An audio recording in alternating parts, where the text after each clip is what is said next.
All right, we've had a minor pullback creating an inside day today, Thursday, for crude oil. But before we go further, a quick word from our sponsor. This video is brought to you by XNest, the world's largest retail broker, offering ultra-fast execution with no overnight fees. Find a link in the description below. This is Bruce for FXEmpire, taking a look at the weekly chart, starting with the weekly chart for crude oil, and I'll go to the daily in a second. I want to start with the weekly because there's a couple things that is easier to see here. Number one, you can see the recent correction is 31.6%. That beats the prior two of 25 and 29%. And this one ended back in December 2023 and started in September 2023. And look at where the bottom was so far anyway at this parallel trend channel. So we take this top line. Now you could say maybe the line should be like this, but it was originally like this. And copying that channel line down and connecting this high right here, I mean this low right here, targets that low right there.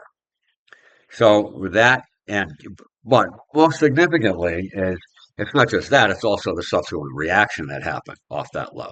So there's a very bullish reaction, and that essentially is saying, okay, it seems like the market is recognizing that price area.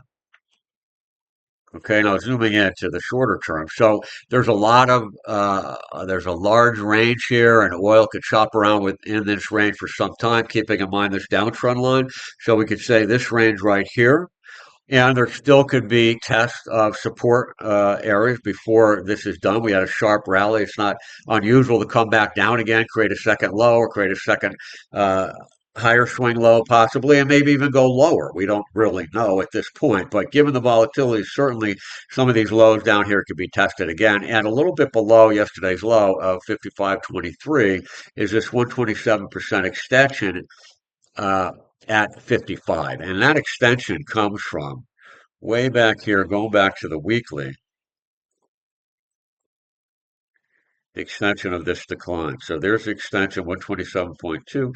It's an extension of this retracement. So that's a good size retracement, therefore a potentially significant level. Although it hasn't been reached yet, crude got pretty close to it. And if there is a new low, I'd be watching that level as well. So after we get another day or two of price action, this patterning should start to become a little clearer. But we're looking at solid resistance up here around roughly 65.70 or so. That correlates with a 62% retracement. The 50% retracement was almost reached today, and that's a 63.86. All right, that is it for crude oil traders. Have a great Friday.